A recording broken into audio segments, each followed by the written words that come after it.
Hello everyone, नमस्कार। स्वागत है आप सभी का इंडिया के बेस्ट एजुकेशनल प्लेटफॉर्म डाउटनेट पर and Yogesh Chandra Shukla biology channel पर। मैं हूं योगेश चंद्र शुक्ला। दोपहर के शाम के बज चुके हैं 6 और ये वक्त है बायोलॉजी लाइव का। स्वागत है आपका आज के इस अमेजिंग सेशन पे, जिसपे आज हम बात करने जा रहे हैं एक बेहतरीन पॉइंट, स्व प्रतिरक्षा रोग, ऑटो इम्यून डिसऑर्डर, जिसका नाम है रूमेटाइड आर्थराइटिस। आपने गांठिया ये शब्द बहुत सुने होंगे, उस बीमारी के बारे में बात करने वाले हैं। दूसरा, टीकाकरण वैक्सीनेशन के विषय में बात करने वाले हैं। एक और बड़ी बीमारी एलर्जी, जो संबंधित है आपके प्रतिरक्षा तंत्र से। कहीं ना कहीं आपका प्रतिरक्षा तंत्र बेहतर काम नहीं करता, तब जाकर ऐसे रोग हो जाते हैं मनुष्यों को। ये सारी बातें आज हम कंप्लीट करने वाले हैं कि आज हम बात करेंगे टीकाकरण पे, प्रतिरक्षीकरण में। सारे बच्चे कमेंट सेक्शन पे जोरदार रोर करिए और बताइए इस अमेजिंग टॉपिक को, क्योंकि कोविड के टाइम पे आप सभी ने वैक्सीन लगवाई है और उस वैक्सीन की तरीके आज आपको जानना जरूरी है। आप सभी ने पोलियो का ड्रॉप पिया है, आप सभी ने रूबेला, माम्स, मीजल्स का टीका लगवाया है। वो टीके की कसम, आपको उस टीके का मतलब जानना बहुत जरूरी है। आखिर उन बच्चों में कैसे टीका लगाया जाता था और क्यों लगाया जाता था, आपको वो सारी चीजें जाननी है। प्रतिरक्षाकरण टीकाकरण का सिद्धांत स्मृति के गुण पर आधारित है। It's all about memory. आपका शरीर मेमोरी पर आधारित है। जब हम किसी एंटीजन की मेमोरी बना लेते हैं तो फास्ट रिएक्शन देते हैं, सेकेंडरी रिस्पॉन्स, और प्राइमरी रिस्पॉन्स बड़ा स्लो होता है। जब भी कोई एंटीजन हमारे शरीर में पहली बार आता है तो हमारा रिस्पॉन्स बहुत स्लो होता है, धीरे धीरे काम करते हैं। तो जब धीरे धीरे काम करने वाला अधमरा के साथ अगर हम रिएक्शन करवाएं तो वो हमें नुकसान भी नहीं पहुंचा पाएगा। वो अधमरा ना है, वो हमें नुकसान भी नहीं पहुंचा पाएगा। लेकिन अगर वो ओरिजिनली जिंदा फॉर्म में आएगा तो वो तो हमें नुकसान भी पहुंचाएगा। हो सकता है बीमारी हो जाए, वो हमें बीमारी भी हो जाए। तो इसलिए आप इस चीज को समझ लीजिए। ये कौन है यार, ये मन का राजा? ब्लॉक कर दूं क्या भाई तुमको? क्या जबरदस्ती की बकवास करते रहते हो यार तुम? कौन हो तुम? पढ़ाई वढ़ाई में मन लग रहा है तुम्हारा? बेवजह की बात कर दूं ब्लॉक? बड़े दिन से देख रहा हूं, कुछ टॉपिक पे कुछ पढ़ने लिखने की चीज देखना है तो समझ ही नहीं आ रहा है। जबरदस्ती की बकवास। ज्यादा बड़े मन के राजा हो गए तो बताओ, फकीर बना दे तुम्हें? अपनी अपनी क्लास में करते रहना ये सारा चीज। मुझे बकवास नहीं चाहिए, फालतू के कमेंट नहीं करना है जबरदस्ती के। क्या लगता है तुम बड़े कूल लग रहे हो, तुम्हें बड़ा अच्छा लग रहा है, तुम्हें लोग पसंद कर रहे हैं, मुझे अच्छा लग रहा है ये सब देख के। छपरियों के टाइप का हाल कर रहे हो बेवजह का। हाँ, जबरदस्ती का। एक दिन समझा दिया, 2 दिन समझा दिया। हाँ, ये बिपिन राजा, ये जो बन रहे हैं, ये वही लोग जो भी है। ठीक है, अभी मैं ब्लॉक करवा दूंगा बकवास अगर कोई भी हुआ तो। ठीक है, मेरे से नहीं लगने का है। मेरा जब तक मूड सही है तो ठीक है। बकवास करोगे, इतना जबरदस्त चीज पढ़ा रहा हूं, इतनी बड़ी चीज पढ़ा रहा हूं, ये अलग ही कहानी पे लगा। मिस यू कोरोना, चिपक लेगा बेटा कोरोना, पता चलेगा फिर तुम्हें। हाँ, बकवास। अब हो गया, आ गया मजा, स्वाद आ गया। अब कोई करना नहीं बकवास। कोई भी करने वाला हुआ तो मैं बता रहा हूं पहले से, डर के रहियो मेरे से। आगे बढ़ते हैं, चलो। तो हमारे शरीर में स्मृति के गुण पर आधारित है। तो जब स्मृति बने, जब भी हमारे शरीर में स्मृति बने, तो क्यों ना जब वो सक्रिय रूप में आए, इससे अच्छा निष्क्रिय रूप में डाल दिया जाए। तो आइए हम उसे निष्क्रिय रूप में डालते हैं। तो टीकाकरण में रोगजनक निष्क्रिय दुर्बलीकृत रोगजनक टीका को डाला जाएगा। जिंदा डालोगे तो वैसे ही ना बीमारी फैला देगा जी। अगर किसी को जिंदा जिंदा एंटीजन डाल दोगे तो वो तो मर जाएगा। तो मरा हुआ, अधमरा, एटीन्यूटेड, दुर्बल एंटीजन डाल दो। हमारा शरीर उससे लड़ेगा और अगेंस्ट में मेमोरी बना लेगा। मेमोरी बना लेगा। वो मेमोरी दोबारा काम आएगी जब वो ओरिजिनली एक्टिव फॉर्म में आएगा, तब हम उसको मारेंगे। तो याद रखना, शरीर में प्रवेश कराई जाती है। इन प्रतिजनों के विरुद्ध शरीर में उत्पन्न जो प्रतिरक्षक होती हैं, वास्तविक संक्रमण के दौरान रोगजी कारक को निष्प्रभावी बना देती है।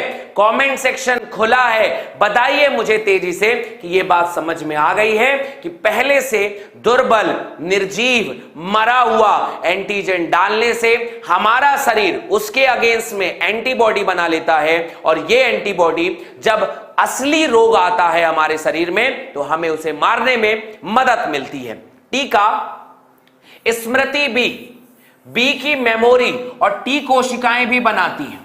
जब हमारे शरीर में आएगी तो उस टीके में मेमोरी भी बन जाती है, नेक्स्ट टाइम के लिए, दोबारा के लिए मेमोरी बन जाती है कि इसको ऐसे ऐसे मारना होता है। ठीक है, जो परिवर्ती सब्स्टिट्यूट एक्सपोजर जब मेन होता है तो उसे पहले से पहचान लेती है, बड़ा जल्दी पहचान लेता है। अच्छा, उस बार हमारा आए थे, इस बार एक्टिवेटेड आए हो, तो क्या बात है, तुम जिंदा हो तो क्या कुछ कर लोगे, हम तुमको जानता हूं रे, तुमको हम ऐसा मारूंगा, ऐसा मारूंगा, ऐसे मारूंगा, ऐसे ये कहता है। हम तुमको पहचानते हैं और जब हम पहचानते हैं तो हम तुमसे मार सकते हैं, ये कहानी होती है और प्रतिरक्षियों के भारी उत्पादन से हमलावर को हरा देती है। अच्छा, इट्स ऑल अबाउट कहानी ऐसी है कि जब कोई एंटीजन हमारे शरीर में आता है तो एंटीजन भी वृद्धि कर रहा होता है, एंटीबॉडी भी वृद्धि कर रही होती है। अब एंटीबॉडी की वृद्धि करने से पहले हमारे शरीर को यह पता चलना चाहिए कि भैया ये खतरनाक है, ये खतरनाक है। दोनों वृद्धि कर रहे हैं। अगर एंटीजन तेजी से वृद्धि कर गया और एंटीबॉडी धीमे धीमे वृद्धि कर रहा है तो हम बीमार पड़ जाते हैं।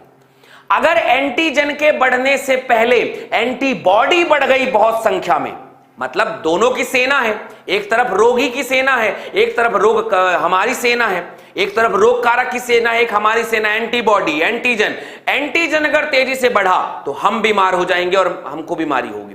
अगर इसके बढ़ने से पहले हमारी एंटीबॉडी बढ़ गई तो इसको मार के खत्म कर देंगे। तो ये युद्ध है एंटीजन एंटीबॉडी का।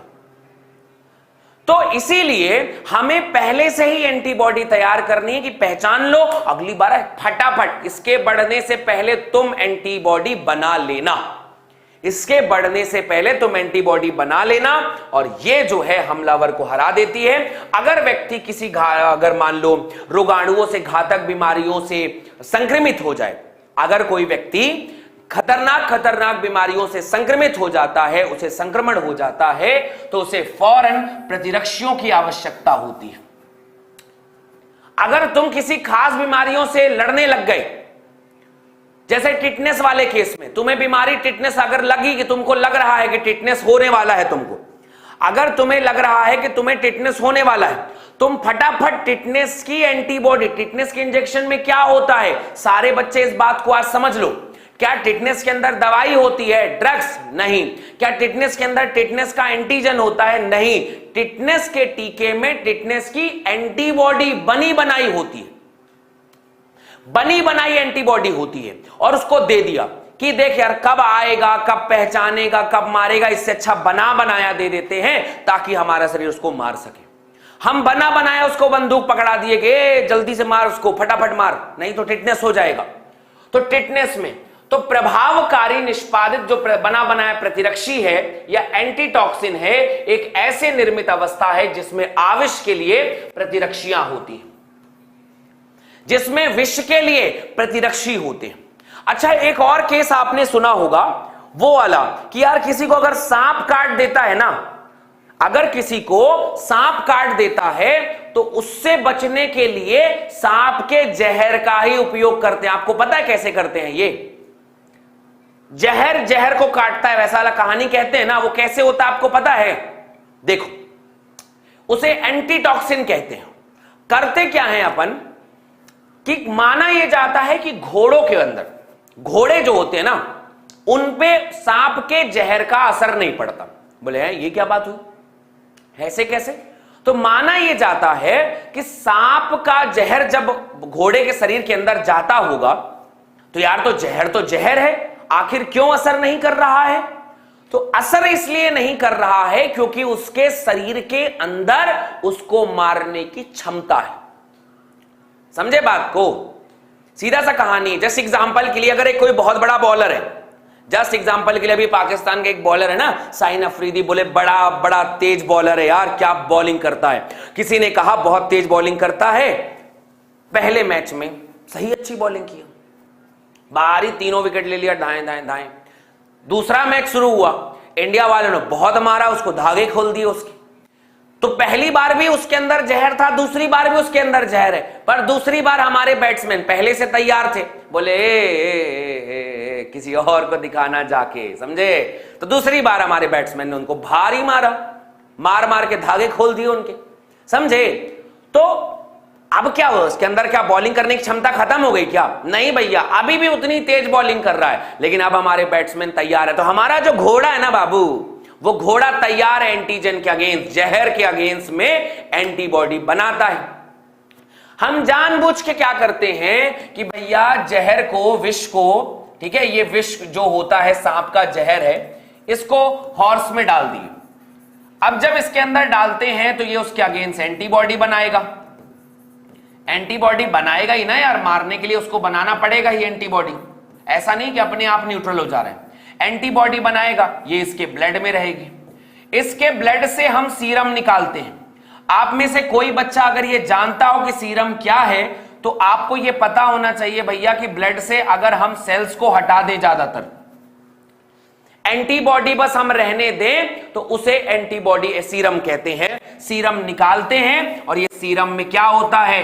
एंटीटोड, एंटीवेनम होता है, इसी को एंटीवेनम कहते हैं। तो जो घोड़े ने एंटीबॉडी बनाई है वो मनुष्य के अंदर डाल देते हैं। तो ये जो विष है, जब घोड़े ने एंटीबॉडी बनाई है तो हम इस बनी बनाई एंटीबॉडी को इसके शरीर में डाल देते हैं, उसके शरीर में डाल देते हैं। ये जाओ यार इसको बचा लेना। तो घोड़े से एंटीबॉडी निकालेंगे, इसे एंटीवेनम कहते हैं।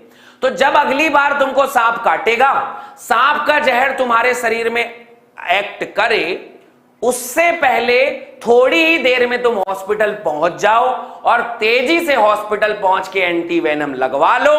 वो एंटीबॉडी है तुम्हारे शरीर में बनी बनाई, कृत्रिम एंटीबॉडी हमने डाल दी, बनी बनाई कृत्रिम एंटीबॉडी डाल दी। प्रतिरक्षा हुआ कि नहीं हुआ? ये है प्रतिरक्षीकरण, कि तुम्हें बीमारी हो उससे पहले ही तुम टीका लगवा लो।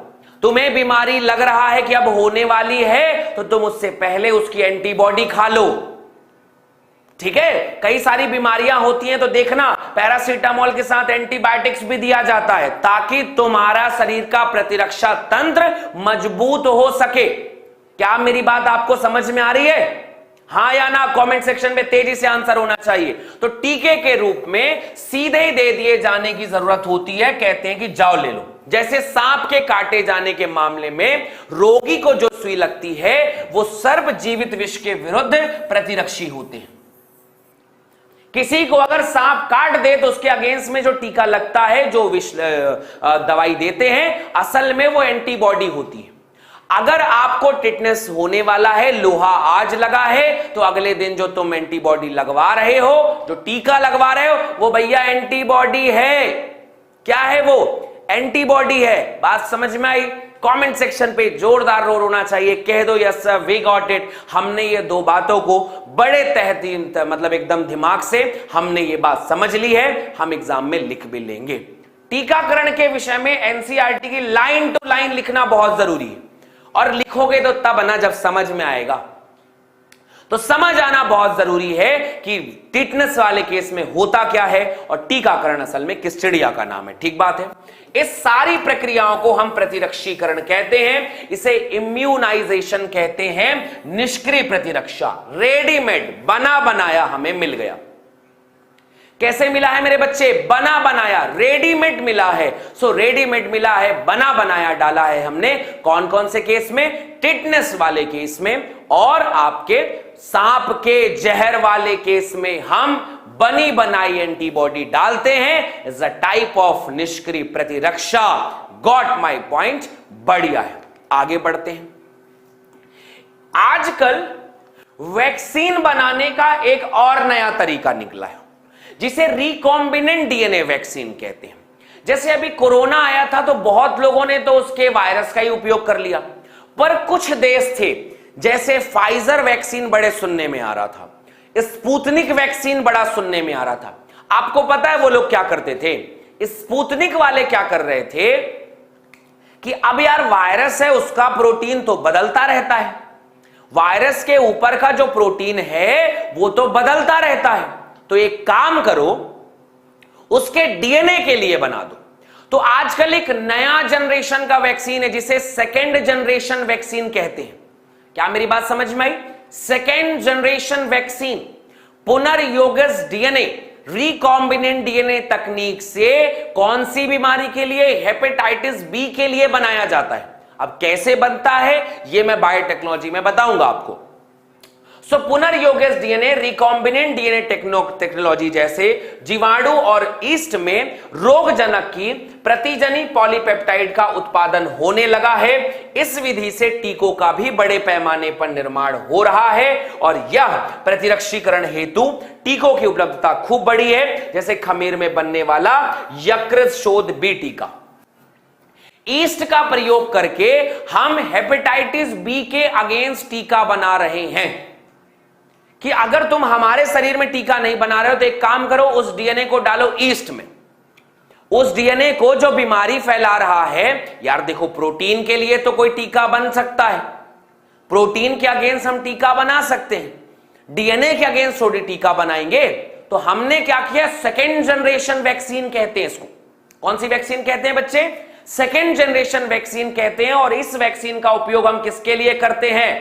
हेपेटाइटिस बी, हेपेटाइटिस बी के लिए करते हैं। और कैसे करते हैं यह बायोटेक्नोलॉजी का डिटेल विषय है। सारे बच्चे कमेंट सेक्शन पे बस एक बात कह दीजिए, what is second generation vaccine? जहां पर हम किसी के डीएनए को किसी दूसरे में डालें। तो हम वायरस का डीएनए जीवाणु या फिर ईस्ट में डालेंगे। ईस्ट में डालने के बाद आज तक हमने किसके अगेंस्ट बनाया है? हेपेटाइटिस बी के अगेंस्ट। किसके लिए बनाया है? हेपेटाइटिस बी के लिए। तो हेपेटाइटिस बी का टीका बन चुका है मेरे बच्चे, पुनर्योगस डीएनए से, सेकेंड जनरेशन वैक्सीन से बना है। और यह तरीका टीकाकरण आपके दिमाग में एकदम गहनता से बैठ जाना चाहिए। अगर हां तो कमेंट सेक्शन पे तेजी से जवाब दीजिए कि yes sir we got it, हमने ये बात समझ ली है। क्लियर? पक्की बात है? कमेंट सेक्शन में तेजी से आंसर दीजिए कि हां जी ये बात समझ में आ गई है। अगले विषय पे आते हैं, एलर्जी। आप में से कितने लोग जानते हैं, एक बीमारी का नाम बताइए जिसे हम एलर्जी कहते हैं, जिसे हम एलर्जी कहते हैं। देखो कभी कभी तुम्हारा शरीर ये नहीं जान पाता कि कौन अपना है कौन पराया है। कभी कभी कुत्ता जो होता है ना, तुम्हारे घर का कुत्ता घर के लोगों को ही काट देता है, या फिर कोई सीधा सीधा बाहरी व्यक्ति आ रहा था, वो चोर उचक्का नहीं था, अरे रिंगवॉर्म एलर्जी नहीं है जी, रिंगवॉर्म तो कवक से होने वाला बीमारी है, अस्थमा, समझे? अस्थमा जो है वो रोग है, एलर्जी। ठीक है, समझ रहे हैं मेरी बात? तो बॉस हमारे पास में कभी कभी हमारे प्रतिरक्षा तंत्र का काम क्या है? क्या काम है बताओ, सोचो। टी सेल का काम क्या होता है? टी सेल का काम होता है कि जो अच्छा है उसे शरीर में प्रवेश करवाओ और जो बुरा है उसको ठोकना है। यही काम है ना कि नहीं? अब अगर सोचो कभी तुम्हारा प्रतिरक्षा तंत्र ये काम ना करे, अब तुम मुझे बताओ, सच एग्जांपल बता रहा हूं कि एक बात बताओ, जो परागकण है पौधों के, खतरनाक था क्या ये बेचारा? बताइए जरा। अगर मैं परफ्यूम लगाता हूं, इतना महंगा खरीदा हूं, क्या ये बेकार है क्या बेचारा? क्या ये हमें बीमारी फैलाना चाहता है? गौर से देखिए इस इंसान को, इस भोले भाले चेहरे को, परागकण को और परफ्यूम को। इसके अलावा बिल्ली के नाखून, बिल्ली के बाल, जानवर जो भी होते हैं वो जानवर के बाल, नाखून, बताइए क्या ये नुकसानदायक चीज है भला बिल्ली? बिल्कुल नहीं। धूल, बताइए क्या धूल इतनी खतरनाक चीज है? मेरे देश की धरती से उड़ने वाली धूल क्या इतनी खतरनाक चीज है भाई साहब? नहीं। कोई गंध किसी को मोगरे से है तो किसी को गुलाब से है, किसी को इंसान से ही एलर्जी है, किसी को किसी दूसरे इंसान को देखते ही खुजली होने लग जाती है, आंखों में चिढ़ भर जाती है और खून उतर जाता है आंखों में। इसे एलर्जी कहते हैं। भैया इतनी बुरी चीज नहीं है, लेकिन हमारा शरीर इन्हें बुरा समझता है। हमारा शरीर बुरा समझता है। तो जब ये प्रवेश करेंगे, जब ये प्रवेश करेंगे हमारे शरीर में, अगर तुम्हें एलर्जी है तो हमारे पास एक कोशिका होती है जिसका नाम है मास्ट सेल।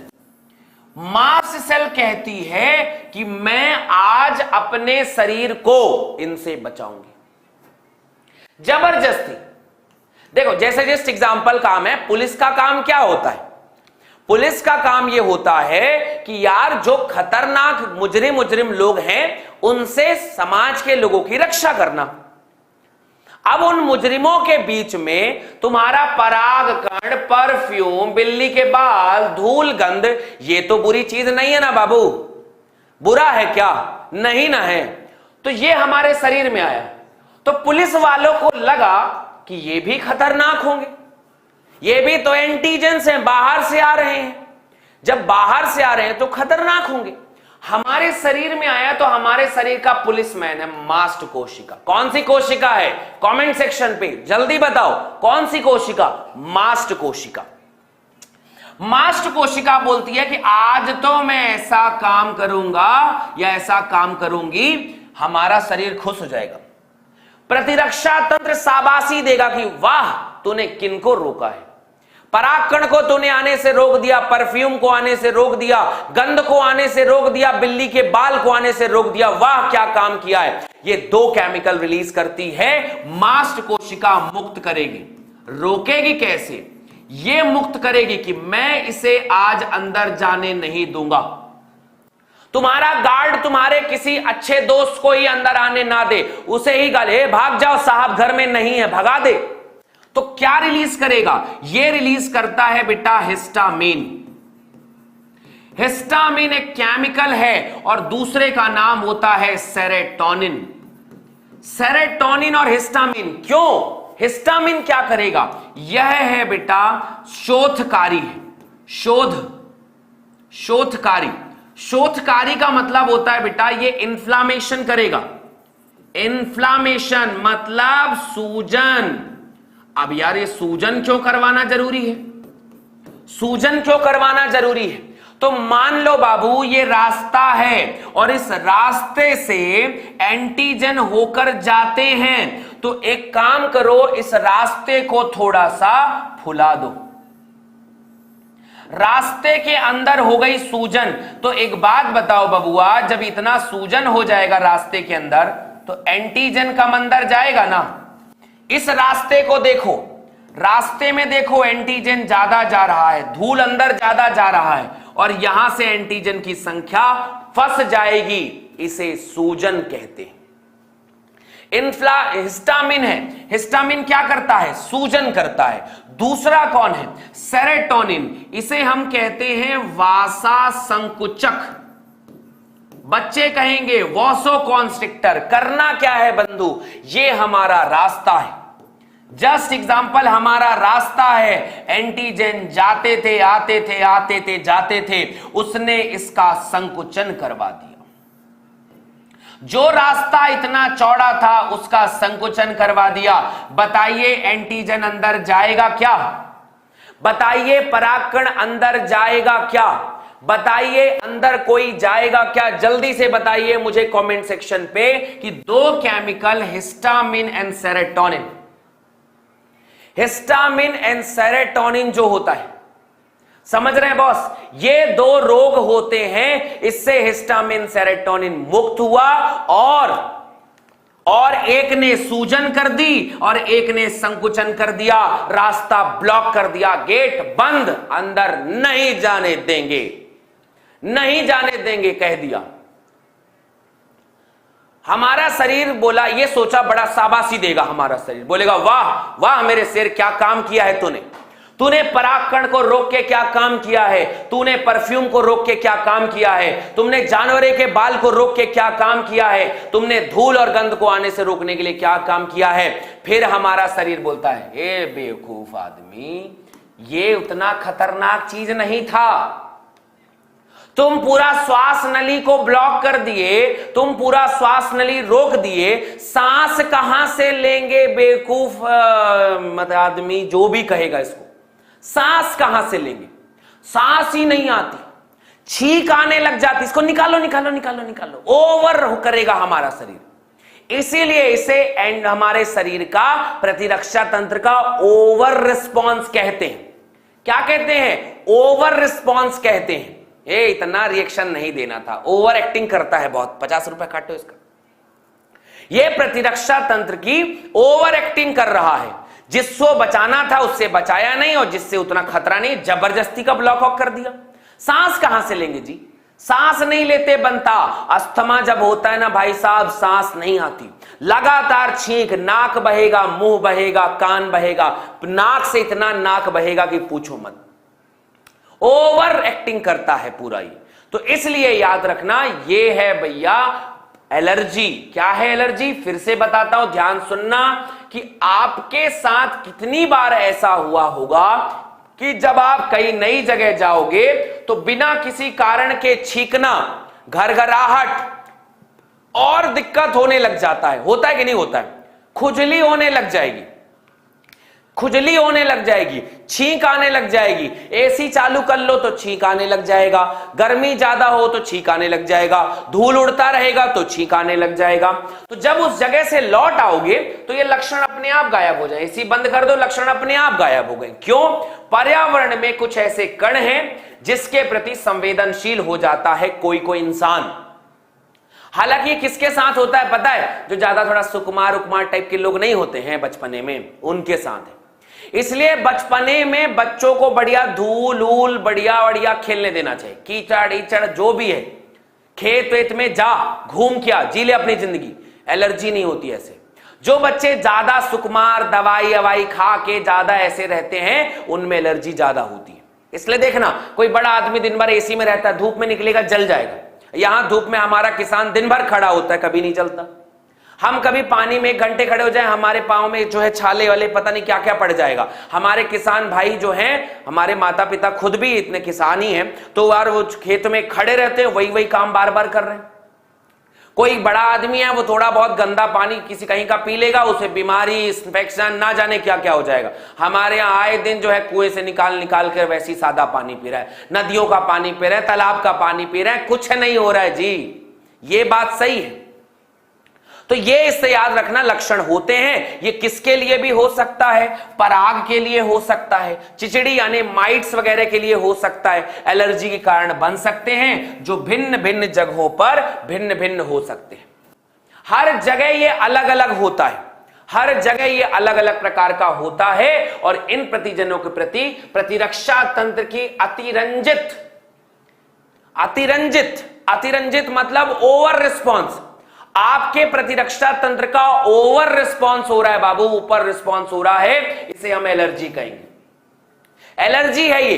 कुछ लोग कहते हैं ना कि किसी को देखते हैं मुझे तुझसे एलर्जी होने लगी है, दफा हो जा मेरी नजरों से, ये एलर्जी कहते हैं। किसी को देखते ही खुजली होने लग जाती है, आंख में खुजली, अरे यार कहां से आ गई, इसे एलर्जी कहते हो। ओवर रिस्पॉन्स हो रहा है तुम्हारे शरीर का। वीडियो को लाइक शेयर सब्सक्राइब जरूर कर देना। ये वीडियो ये टॉपिक अगर नोट्स के साथ और डिटेल में पढ़ना है आपको, तो आप हमारी बैच ज्वाइन कर सकते हैं। कमेंट बॉक्स में लिंक है मेरे बच्चे, जाइए उस लिंक पे गूगल फॉर्म फिल करिए। आपके साथ चल रहा है ऑफर 012471158250 को ज्वाइन कर लो, और ज्वाइन करके आप रजिस्टर कर सकते हो इंडिया की सर्वश्रेष्ठ 12th की बैच क्रांति बैच, जिसमें मैं लाइव पढ़ाता हूं बायोलॉजी। आप उसे ज्वाइन कर सकते हैं, ज्वाइन अभी कर लीजिए, ठीक है भाई। तो ऐसा कौन सा प्रकार का एंटी इम्यूनिटी है आपके शरीर में जो एलर्जी के दौरान बनता है? याद करो, कल ही पढ़ाया है मैंने। आपके शरीर में एक विशेष प्रकार का प्रतिजैविक होगा, एंटीबॉडी बोलते हैं उसको।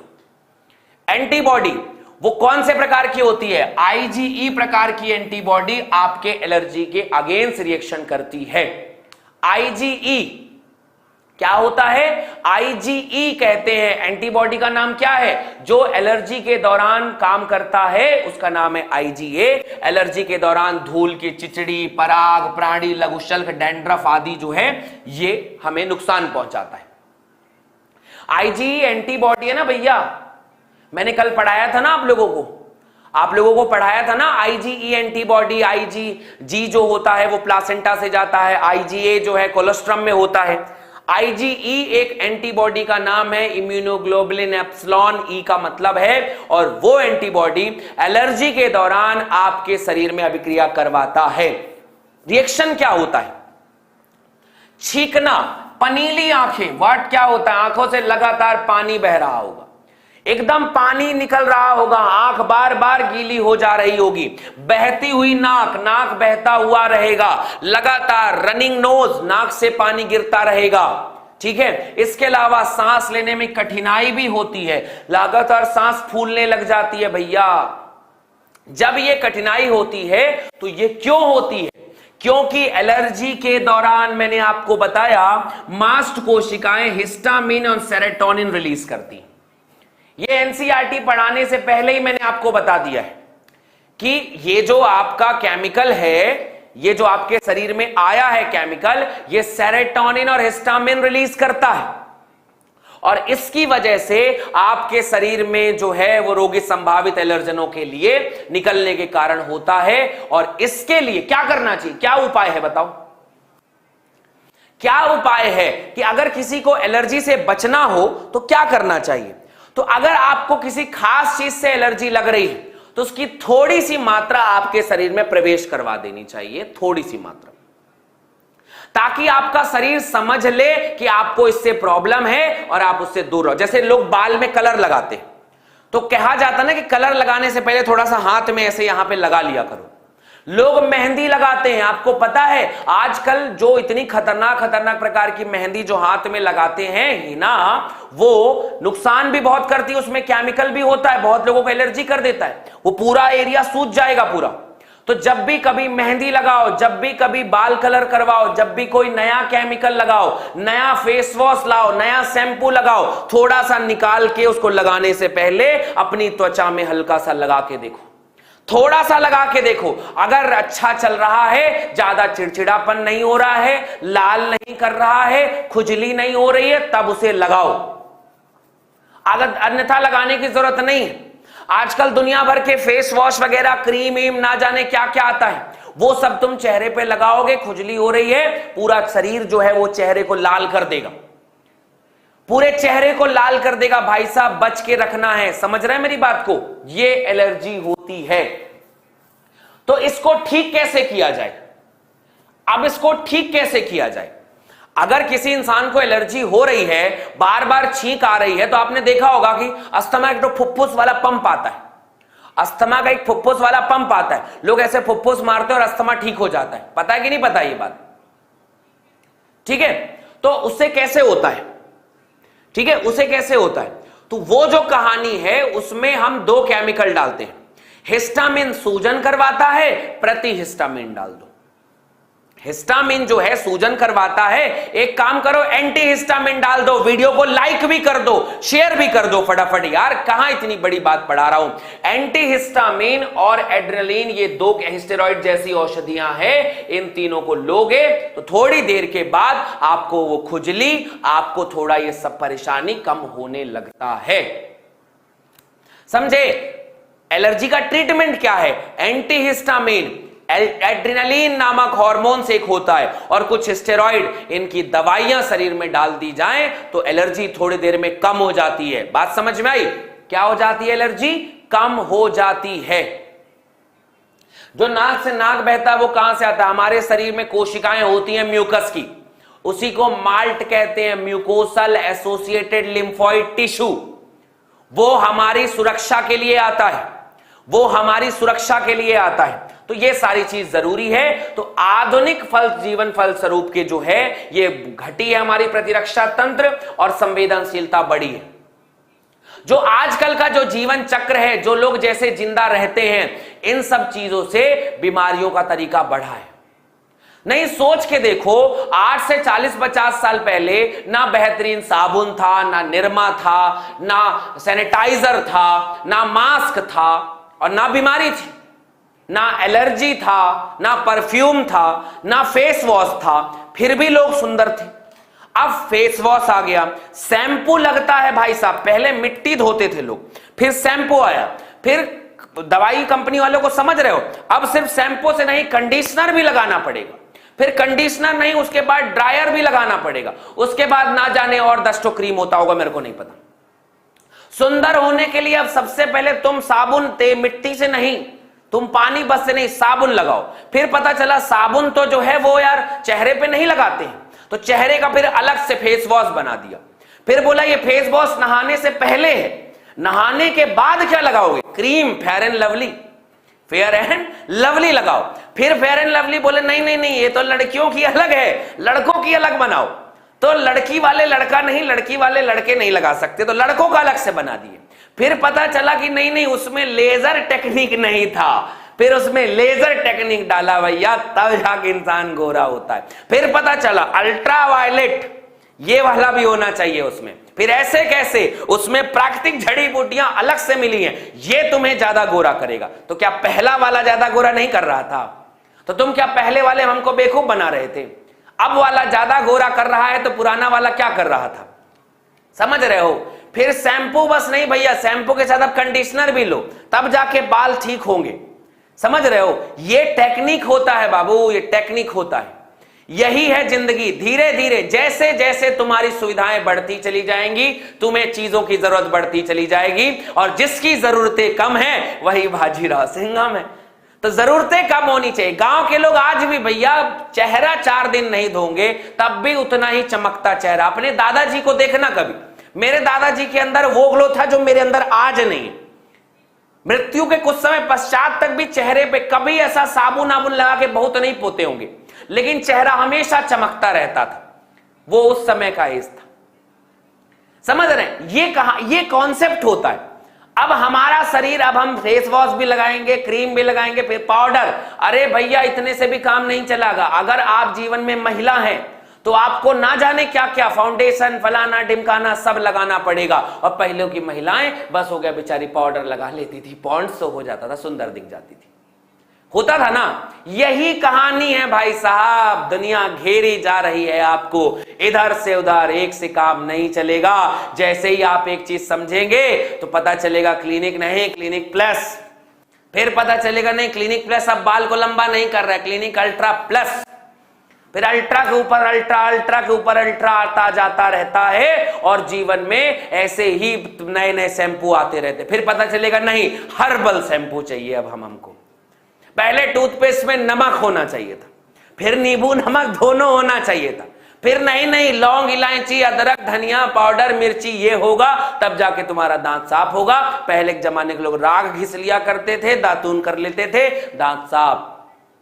इसे कहते हैं जिंदगी, और इसे कहते हैं मार्केटिंग। जितना उपयोग करते रहोगे तुम्हें ऐसे ही उपयोग करवाया जाएगा।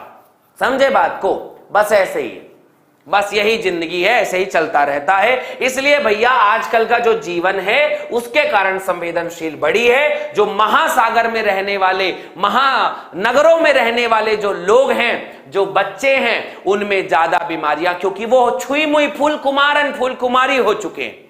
उन्हें धूप में चलना नहीं पता, उन्हें धूल का मतलब नहीं पता, उन्हें मिट्टी पे कभी चला नहीं, उन्होंने पेड़ पौधों की क्यारियों पे कभी खेला नहीं। वो जानवरों के साथ भी रहे तो कभी साफ जानवर के साथ, धूल मिट्टी कभी देखी नहीं। बीमारी कहां से होगी बेचारों को? तो इसलिए वो ज्यादातर लोगों को अस्थमा होने लग जाता है। और इनके लिए सबसे बड़ा कारण क्या है पता है? आज के बच्चों की प्रॉब्लम क्यों है कि उन्हें शुरुआती समय पे माता पिता बेड से नीचे नहीं उतारेंगे, हमारा बेटा गंदा हो जाएगा। उन्हें धूल, मिट्टी आदि की जानकारी होना चाहिए। वो बच्चा जो कभी धूल, मिट्टी, पेड़ पौधे, जानवरों के बीच में नहीं रहेगा, उसे अस्थमा जैसी बीमारी, उसे एलर्जी जैसी बीमारी जरूर होगी। तो इससे बचने के लिए हमें उसे जीवन में एक्सपोजर देना होगा। एलर्जी का एकमात्र यही उपाय है। क्या एलर्जी आपको समझ में आई? कमेंट सेक्शन में तेज तेज तेज लाइक कर देना है, सब्सक्राइब कर देना है, और कमेंट सेक्शन पे लिंक है, जाइए फटाफट फिल कर दीजिए। यदि आपको क्रांति बैच पढ़नी है, इससे ज्यादा जरूरी चीज पढ़नी है, तो आप कमेंट सेक्शन पे लगा लेना। तो आज के बाद ये सारे केमिकल बंद, वापस चलो वेदों की ओर और अपने पुराण प्रक्रिया से। आज से दांतों पे राख घिसी जाएगी, आज से शरीर पे माटी लगाया जाएगा, और आज से जो है मुंह पे भी माटी लगाया जाएगा, बाल पे भी काली मिट्टी से धोया जाएगा, और कच्चे बर्तनों पे खाया जाएगा। और यही सब चीज करके चेहरे पे फेयर एंड लवली नहीं भाई साहब, नहीं लगाया जाएगा। थोड़ा सा चूना ऐसे जो दीवार पे होता है उसको पोत लिया जाएगा। ये आज के बाद जीवन चलेगा। सुधर जाओ, नहीं देख लो आज की डेट में यही सब आ रहा है। आखिरी में फिर कुछ कह देते हैं, कुछ नहीं तुम्हारे टूथपेस्ट में धनिया मिर्ची नमक है। अरे भाई साहब सब्जी थोड़ी बनाना है। कल तक कहते थे नमक होना चाहिए, अब कहोगे उसमें नींबू होना चाहिए। क्या रायता बनाओगे उसका? क्या बनाना है आखिर बताइए? बताइए टूथपेस्ट में नमक नींबू रायता? अरे नहीं भाई साहब, फ्लोराइड हो काफी, और वो भी फ्लोराइड तब जब तुम्हारे पानी में गंदगी ये सब चीजें हो तब, ठीक है। अदरवाइज अगर पानी साफ है, बढ़िया नीम का दातून करो, बढ़िया दांत हो जाएगा तुम्हारा। समझ रहे हैं बाबू? ये है जीवन, ये है जिंदगी, ऐसे ही चलता है। एक और बीमारी बताते हैं तुम्हारे प्रतिरक्षा तंत्र का, स्व प्रतिरक्षा रोग। कभी कभी तुम्हारा प्रतिरक्षा, हाँ कुछ लोग जैसे गाय के गोबर से नहाते हैं, वो सब भी करना बहुत जरूरी है। गाय के गोबर से लीपो घर को, बढ़िया गंदगी, थोड़ा खेत वेत में जाओ, पेड़ पौधों के बीच में रहो, कभी बीमारी नहीं होगा। समझ गए बात को? चलिए आगे बात आते हैं, समझे? अगला पॉइंट है स्व प्रतिरक्षा रोग। कभी कभी तुम्हारा इम्यूनिटी, बाहर वाले को मारना था, किसी अच्छे को मार दिया तो एलर्जी हो गया। कभी कभी तुम्हारा शरीर खुद के केमिकल के लिए सक्की हो जाता है भाई साहब, खुद के अंदर का केमिकल है। जस्ट एग्जांपल, तुम्हारी हड्डियों के बीच में एक फ्लूइड आता है, साइनोवियल फ्लूइड। उसका काम है हड्डियों को बढ़िया फ्लेक्सिबल बनाए रखना। तुम्हारा प्रतिरक्षा तंत्र उसको शक की नजर से देखता है कि ये एंटीजन है ससुराई, इसको मारो, ये एंटीजन है, इसको मारो। हमारा शरीर समझ ही नहीं पाता है। हमारा शरीर प्रतिरक्षा तंत्र या डिफेंस सिस्टम है ना, तो कभी कभी वही होता है कि पुलिस वाले कभी अच्छे आदमी को भी मार सकते हैं। हालांकि कहना नहीं चाहिए, इट्स जस्ट एग्जांपल कि कभी कभी हमारा प्रतिरक्षा तंत्र हमारी खुद की कोशिकाओं को ही मार देता है और कहता है कि खतरनाक है, जबकि वो खतरनाक नहीं होता। तो स्व प्रतिरक्षा तंत्र मतलब कभी कभी हमारी स्मृति उपार्जित प्रतिरक्षा अपनी कोशिकाओं और जैसे रोगाणुओं के बीच भेद करने की क्षमता भूल जाता है। वो भूल जाता है कि क्या किसको मारना है, किसको मारना है, किसको नहीं मारना है, भूल जाता है। तो इस क्षमता के आधार पर हमें जो है दो सिद्धांतों को समझना होगा कि विजातीय अणुओं के लिए जातीय अणुओं को सबको पहचाना जाता है। Difference between self and non self को पहचानना जाना चाहिए, पर यह नहीं पहचान पाता। कभी कभी कुछ बीमारियां कुछ आनुवांशिक और अज्ञात कारणों से, कारण का नहीं पता, कारण का मतलब नहीं पता, पर होता ऐसा जरूर है, अपनी ही कोशिकाओं पे हमला कर देता है, तो स्व प्रतिरक्षा रोग है। कभी कभी सेल्फ और नॉन सेल्फ में डिफरेंस नहीं कर पाता। जब सेल्फ डिफरेंस में नहीं कर पाता तो अपनी ही कोशिकाओं को मार देता है, स्व प्रतिरक्षा रोग कहलाता है। और जो ये ज्वाइंट के केमिकल्स को मारता है उसे रोमेटाइल आर्थराइटिस कहते हैं, जो एक स्व प्रतिरक्षा रोग है। तो आप समझ गए, संधि शोध आम बात। उसका मेमोरी खराब हो गया, उसे पता नहीं चला, सक्की होता है, कह दे शक करने लग जाता है, अपनी ही कोशिकाओं पे शक, हे एंटीजन नहीं है। वो कहती है ए मैं एंटीजन नहीं हूं रे, लेकिन फिर भी मार देता है, नहीं नहीं तू एंटीजन है, तू एंटीजन है, तू नुकसान पहुंचाने आई है मुझे या आया है मुझे, ऐसा बोल के उसे भी मार देता है। वो गिड़गिड़ा रहा है बेचारा कि नहीं यार मैं तुम्हारा साइनोवियल फ्लूइड हूं, मैं तुम्हारे जॉइंट के बीच में मूवमेंट करवाने के आया, ना ना ना ना ना ना, नहीं नहीं नहीं नहीं नहीं नहीं नहीं नहीं, तुम नुकसानदायक हो, मारो जरा इसको। अपनी ही कोशिकाओं को मार दिया, इसे संधिवात कहते हैं। यह बीमारी है स्व प्रतिरक्षा रोग। आज का ये चैप्टर कंप्लीट हुआ।